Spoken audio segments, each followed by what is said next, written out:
ini kita baru menerima limpahan perkaranya. Kita akan audit. Kemarin sudah dijelaskan sama Pak Kabid Humas. Tim yang dibentuk bukan hanya mencari tersangka lain, kemudian membuat terang latar belakang kasus ini, juga melakukan audit terhadap proses penyidikan yang menetapkan Ibu Gea sebagai tersangka. Ya, itu dia Kapolda Sumut. Saya ingin minta tanggapan dari Kabid Humas Polda Sumatera Utara, Kombes Polisi Hadi Wahyudi. Pak Hadi, jadi persisnya apakah Bu Gea saat ini status tersangkanya masih berlaku?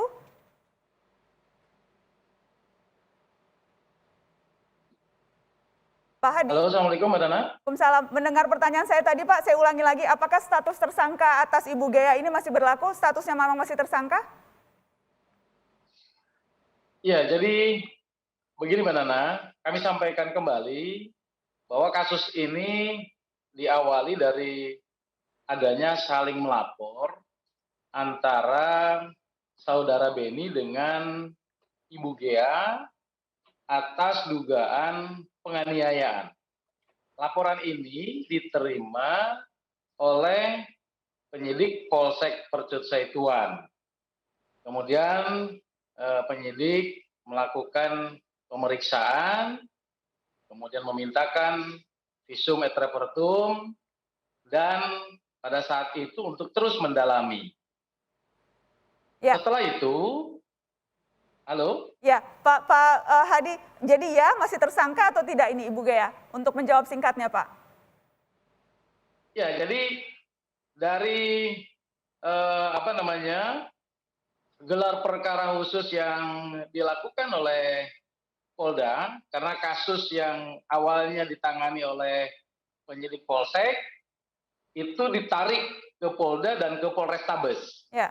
Untuk LP laporan yang dilayangkan oleh saudara Beni dengan terlapor, yaitu Ibu Gea, proses penyidikan dan penanganannya dilakukan oleh Ditreskrim Polda. Oke. Kemudian laporan Ibu Gea dengan terlapornya saudara Beni, proses penyidikannya dilakukan oleh Polrestabes. Ya, dan belum menjawab pertanyaan saya. Mohon maaf. Mohon maaf Pak Hadi, saya harus potong karena waktunya singkat. Ya. Oleh penyidik. Ya, dan apakah laporan Pak Beni yang terlapornya Ibu Gea dengan penetapan status tersangka Ibu Gea, ini yang terus didalami oleh penyidik. Oke, jadi jawabannya Pak Hadi, jadi jawabannya ya Ibu Gea masih tersangka, begitu ya? Baik, berarti jawabannya ya Ibu Gea masih tersangka karena prosesnya masih dalam pengusutan dari Polda. Saya ingin tanya soal ada yang dicopot, Kanitres Intel Polsek Percut/Setuan dicopot, dianggap tidak profesional. Jadi apa persisnya ketidakprofesionalan dari Kanitres Intel Polsek Percut/Setuan ini, Pak Hadi? Ya, itu sebagai langkah tegas yang dilakukan oleh Bapak Kapolda agar proses penyidikan berjalan terus, kemudian Kapolsek dengan Kanitreskrim ditarik dan digantikan dari Polda serta dari Polrestabes itu sendiri. Oke, jadi dua ya, ada dua Kapolseknya dan juga Kanitres Intelnya. Baik, saya ingin ke Pak Beni. Pak Beni, saya ingin ke Pak Beni Mamoto karena ada Ketua Harian Kompolnas juga di studio Mata Najwa. Ini urusan penganiayaan preman pasar, Kapolri, Kapolda harus yang turut menangani. Apakah ini wujud sesungguhnya tidak berfungsi dengan baik, Polres dan Polsek kita misalnya? Ya. Harus turun tangan langsung Kapolri loh ngurusin preman pasar, Pak. Pertama tentunya saya menyampaikan apresiasi kepada Kapolda Sumut karena begitu ini viral langsung cepat mengambil langkah. Kenapa? Setelah viral Pak baru ngambil langkah Pak. Kenapa? Karena saya melihat penanganan kasus ini potensial terjadi konflik kepentingan. Satu, seharusnya satu kasus yang saling melapor itu ditangani oleh satker yang berbeda. Nah ini sekarang sudah dilakukan. Satu di Polrestabes, satu di Polda, itu sudah benar. Yang kedua, dengan Ibu menunjukkan video langsung polisinya nyebut nama saya, nama Beni, nah itu... Beni yang lain kok Pak. Beni yang lain itu kan berarti kenal. Nah sejauh mana perkenalannya, apakah kemudian dia merekomendasi untuk ibu dijadikan tersangka. Nah, yang perlu didalami ini tentunya dari Wasidik, ketika penetapan ibu sebagai tersangka di Polsek, sudahkah dilakukan sesuai prosedur? Gelar perkara, alat buktinya mana? Kalau ini ternyata bermasalah, ya nanti tentunya statusnya menjadi berubah. Nah, oleh sebab itu... Karena Bu Gea masih deg-degan ya Bu, karena sekarang masih status tersangka, Ibu masih beban itu ya?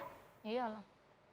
Aku nggak senang kalau masih tersangka. Masih tersangka, masih beban Pak. Tadi Iya. Pak Kombes bilang masih ditelusuri terus. Tapi yakinlah Bu, hukum akan ditegakkan, keadilan akan ditegakkan. Kami sebagai Kompolnas tentunya akan mengawal kasus ini untuk memastikan semua penanganan ini sesuai prosedur. Oke. Pak Mas Rifanli, apa catatan Anda? Karena sesungguhnya kan kita tahu Polsek Perjusentuan ini bukan baru sekali ini viral. Tahun lalu juga sempat viral kasus Sarpan. Ya. Sempat saya angkat juga di Mata Najwa kasus Sarpan itu. Ya betul, saya jadi mikir begini Mbak Nana. Apakah ketika viral ini atau ada kesadaran dari anak atau siapapun itu yang merekam kejadian di Perjusentuan, jangan-jangan mereka sebetulnya sudah mengidentifikasi bahwa ada masalah pembuktian di kepolisian. Jangan-jangan. Jadi sebagai jaga-jaga, akhirnya direkamlah itu sebagai bukti untuk memperkuat argumentasinya gitu. Nah, jadi sebetulnya masyarakatlah yang sudah bisa memetakan ada masalah di situ. Tinggal bagaimana polisi ke depannya, terutama di bagian Perjusentuan, itu bisa mengkoreksi diri bahwa ada masalah nih gitu. Nah, memang ini yang menjadi lucu bahwa di satu yurisdiksi dari Polda Sumut itu terjadi 2 kali kasus setahun sekali viral. Tahun lalu ada Bapak Sarpan yang salah tangkap, tahun ini ada Ibu Gea yang dijadikan sebagai tersangka. Ini kan berarti menunjukkan bahwa mekanisme pengawasan antar satuan tingkatannya tidak berjalan. Bagaimana Polres mengawasi Polsek dan pengawasan-pengawasan teknis lainnya itu yang tidak berjalan.